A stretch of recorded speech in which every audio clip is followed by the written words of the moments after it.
Hello दोस्तों, आप सभी का स्वागत है फिर से मेरे चैनल पर। तो आज की क्लास जो होने वाली है वो क्लास 11th वालों के लिए बहुत ही ज़्यादा इम्पॉर्टेंट होने वाली है, क्योंकि आज हम की क्लास में हम लोग बेसिकली क्या देखने वाले हैं। जो क्लास 11th का जो पेपर होने वाला है अकाउंटेंसी का, हम उसका देखने वाले हैं बेसिकली एग्ज़ाम पैटर्न की और कुछ इम्पॉर्टेंट टॉपिक कि आखिर एग्ज़ाम कैसा आएगा, कहाँ से कितने मार्क्स के क्वेश्चन आएंगे जहाँ से हम ज़्यादा मार्क्स स्कोर कर सकें। हमारा ये आज की क्लास में हम लोग देखने वाले हैं। तो देखिए, सबसे पहला आपका जो पेपर आएगा वो यहाँ पे देखिए गिवन है कि 80 मार्क्स का आने वाला है आपका पेपर। ठीक, आपका पेपर कितने मार्क्स का आएगा जी? आपका पेपर आएगा सबसे पहले तो 80 मार्क्स का। और जो पेपर आएगा ना, उसके दो पार्ट्स होंगे, एक तो होगा आपका पार्ट ए और एक होगा आपका पार्ट बी। अब पार्ट ए और पार्ट बी में देखिए, सबसे पहला पार्ट ए जो है ना वो आपका टोटल कितने मार्क्स का आने वाला है। पार्ट ए आपका आएगा कितना, 56 मार्क्स का। और पार्ट बी आपका कितने मार्क्स का आएगा, 24 मार्क्स का। तो ये टोटल पेपर आपका होगा 80 मार्क्स का। और अब पार्ट ए के अंदर ना बेसिकली दो चीज़ें आने वाली हैं। सबसे पहला आपका एक है थ्योरेटिकल फ्रेमवर्क और एक है अकाउंटिंग प्रोसेस। थ्योरेटिकल फ्रेमवर्क जो है बेसिकली वो आपका कितने मार्क्स का आने वाला है जी? वो आने वाला है 12 मार्क्स का। और फिर जो आपका अकाउंटिंग प्रोसेस है वो आपका आने वाला है 44 मार्क्स का। यानी कि अगर हम लोग देखें किट 1 में तो इन दो यूनिट्स के अंदर से आपके 56 मार्क्स का आ रहा है। ठीक, और फिर अगर हम लोग देखें पार्ट बी, जिसके अंदर हमारा बेसिकली एक ही यूनिट नज़र आ रहा है, वो है financial statement of sole proprietorship और वो है 24 मार्क्स का। ठीक, चलिए इसको थोड़ा सा और डिटेल में एनालाइज करते हैं। सबसे पहला हमने देखा पार्ट ए के अंदर थ्योरेटिकल फ्रेमवर्क ना, तो आखिर इस थ्योरेटिकल फ्रेमवर्क के अंदर है क्या?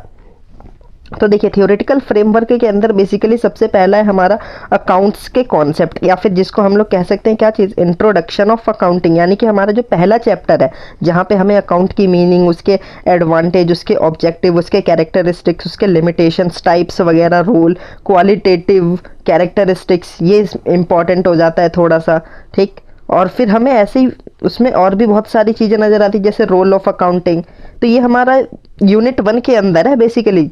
ठीक, पार्ट ए के अंदर यूनिट 1, जिसके अंदर हमें और क्या देखने को मिलेगा, कुछ बेसिक अकाउंटिंग टर्म्स हमें देखने को मिलने वाली है कि जैसे कि कैपिटल क्या होता है, एसेट्स क्या होता है, लाइबिलिटीज़ क्या होती है। फिर हमें देखिए और इसके अंदर क्या नज़र आ रहा है, थ्योरी बेस ऑफ अकाउंटिंग यानी कि गैप नज़र आ रहा है। फिर हमें बिजनेस एंटिटी, वो प्रिंसिपल्स, अजम्पशंस वगैरह ये सब हमें नज़र आ रहा है।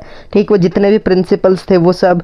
फिर हमें कुछ जीएसटी से रिलेटेड, यानी कि हम कह सकते हैं कि इतना जो है ना शुरुआत के चैप्टर्स, उसके अंदर बेसिकली हमको यहाँ पे क्या नज़र आ रहा है कि इनमें से सिर्फ 12 मार्क्स का आएगा। ठीक, इनमें से कितने मार्क्स का आएगा आपके, 12 मार्क्स का आएगा। यानी कि आप अपना पहला चैप्टर जिसके अंदर अकाउंट की मीनिंग, इन्फॉर्मेशन, उसके एडवांटेज, डिसएडवांटेज, लिमिटेशंस ये सब थे, और साथ ही साथ प्रिंसिपल्स, अजम्पशंस वगैरह, अकाउंटिंग स्टैंडर्ड और जो वो थे प्रिंसिपल्स और जीएसटी वगैरह, वो सब आपके टोटल कितने मार्क्स के आएंगे जी? 12 मार्क्स के आएंगे सिर्फ और सिर्फ वो। यानी कि थ्योरी आपकी कितने मार्क्स की आ रही है, 12 मार्क्स की। ठीक, इससे हमें अंदाज़ा लग जाएगा किस चैप्टर से आखिर हम कितना स्कोर कर सकते हैं। ठीक, फिर दूसरा आ रहा है हमारा अकाउंटिंग प्रोसेस। बेसिकली इस अकाउंटिंग प्रोसेस के अंदर हमें क्या देखने को मिलेगा, जो जो हमने पढ़ा था। जैसे देखिए, सबसे पहला हमारा आ रहा है वाउचर। ठीक, वाउचर, सोर्स डॉक्यूमेंट की आखिर ये सब कैसे बनाते हैं, सोर्स डॉक्यूमेंट कितने टाइप्स के हैं, हमारा कैश मेमो है, इनवॉइस है, डेबिट नोट है, क्रेडिट नोट है। आप basically debit note, credit note को ज़्यादा फोकस कर लेना।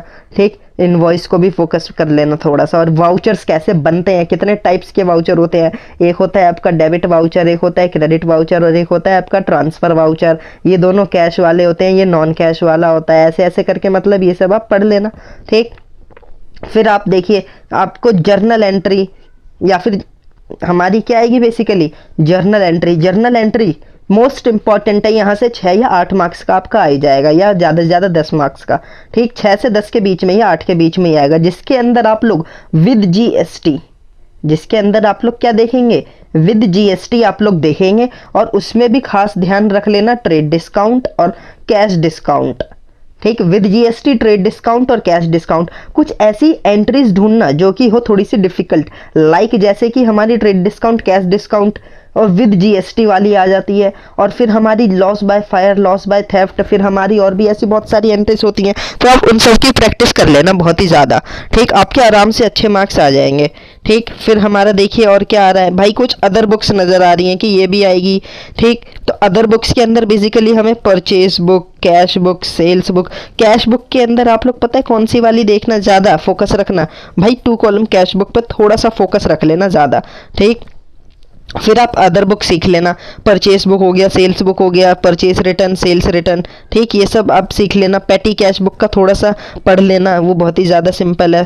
ठीक, फिर देखिए लेज़र तो आएगा नहीं बेसिकली, क्योंकि लेज़र तो वो देंगे नहीं एग्ज़ाम के अंदर। ठीक, वो आपको क्या दे देंगे भाई, बीआरएस तो कंफर्म है आना आपका 8 से 10 मार्क्स का। ठीक, और बीआरएस आप बेसिकली कौन सा वाला देखेंगे इसके अंदर, ओवरड्राफ्ट वाला थोड़ा सा फोकस कर लेना।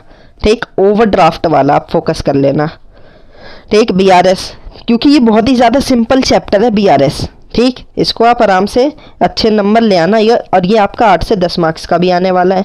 ठीक, फिर आपका ये देखिए डेप्रिसिएशन। भाई डेप्रिसिएशन में आप पता है किस पे ज़्यादा फोकस रखना भाई, रिटर्न डाउन वैल्यू मेथड पे, रिटर्न डाउन वैल्यू मेथड पे फोकस रखना। ठीक, विद प्रोविजंस और विदाउट प्रोविजंस। ठीक, आप इस वाले को कर लेना। फिर देखिए हमारा और प्रोविजन एंड रिजर्व कर लेना चैप्टर, ट्रायल बैलेंस हो गया। ठीक, तो पार्ट ए के अंदर हमारा इतना ही आ रहा है। ये देखिए फिर हमारा रेक्टिफिकेशंस। ठीक, हमारा क्या आ रहा है भाई, रेक्टिफिकेशंस आ रहा है। रेक्टिफिकेशंस भी पढ़ लेना। कितने टाइप्स की एरर होती है भाई, 4 टाइप्स की एरर होती है। Error of principle, error of commission, error of omission, compensating error. फिर एरर ऑफ ओमिशंस के अंदर भाई 2 चीज़ आ जाती है, एक तो पार्शियल एरर, एक फुल्ली एरर। ठीक, प्रिंसिपल की एरर जहाँ पे हम लोग रेवेन्यू एक्सपेंडिचर्स को capital expenditures, error of commissions वगैरह ये सब आप देख लेना। ठीक, ये आपका ज़्यादा से ज़्यादा 6 से 8 मार्क्स का आएगा रेक्टिफिकेशंस। ठीक, तो ये है हमारा ओवरऑल पार्ट ए का। तो अगर हम लोग इसको थोड़ा सा समझे, पार्ट ए के अंदर बेसिकली हमारा देखिए 12 नंबर की तो थ्योरी आ रही है, थ्योरी वाले चैप्टर्स में से, लेकिन ये जो 44 मार्क्स है ना भाई, इसके अंदर आप किस पे फोकस रख लेना, बीआरएस, डेप्रिसिएशन और कैश बुक, और साथ ही साथ आप और किस पे फोकस रख लेना, रेक्टिफिकेशंस पे फोकस रख लेना। ये कंफर्म होते हैं, कुछ आने ही आने। और आराम से आप पैनिक बस मत होना एग्जाम के अंदर, डरना मत कि ये क्या लिखा है, ये नया शब्द, भाई सब वही शब्द रहेंगे। आप बस अपना दिमाग को वहां पे शांत रखना। तो ओवरऑल अगर हम लोग देखें इसके अंदर, हम लोग कुछ चैप्टर अगर बाई चांस छोड़ भी देना, लेकिन छोड़ना कुछ नहीं, कोशिश ये करना। ठीक, आपके आराम से स्कोर आ जाएंगे ए के अंदर से। ठीक, तो आप ज़्यादा फोकस रख लेना फिलहाल उन चैप्टर्स पे, जैसे बीआरएस, डेप्रिसिएशन वगैरह ये सब हो गए ना। ठीक, अब पार्ट बी हमारा क्या कह रहा है भाई, पार्ट बी सिर्फ इसके अंदर एक ही चैप्टर है, सिर्फ और सिर्फ क्या है, एक चैप्टर, अकेला चैप्टर 24 मार्क्स का। ये देखिए अकेला ही चैप्टर, सिर्फ और सिर्फ 24 मार्क्स। बहुत ही ज़्यादा ज़बरदस्त यहाँ से आप स्कोर कर सकते हैं। यानी कि आपने सिर्फ अगर इस चैप्टर को ही कर लिया ना प्रिपेयर, आपका 24 मार्क्स तो कहीं नहीं गया। ठीक, चलिए इसको देखते हैं हम फटाफट से। देखिए पार्ट बी, देखिए financial statements of sole proprietorship. इसके अंदर देखिए क्या है हमारा,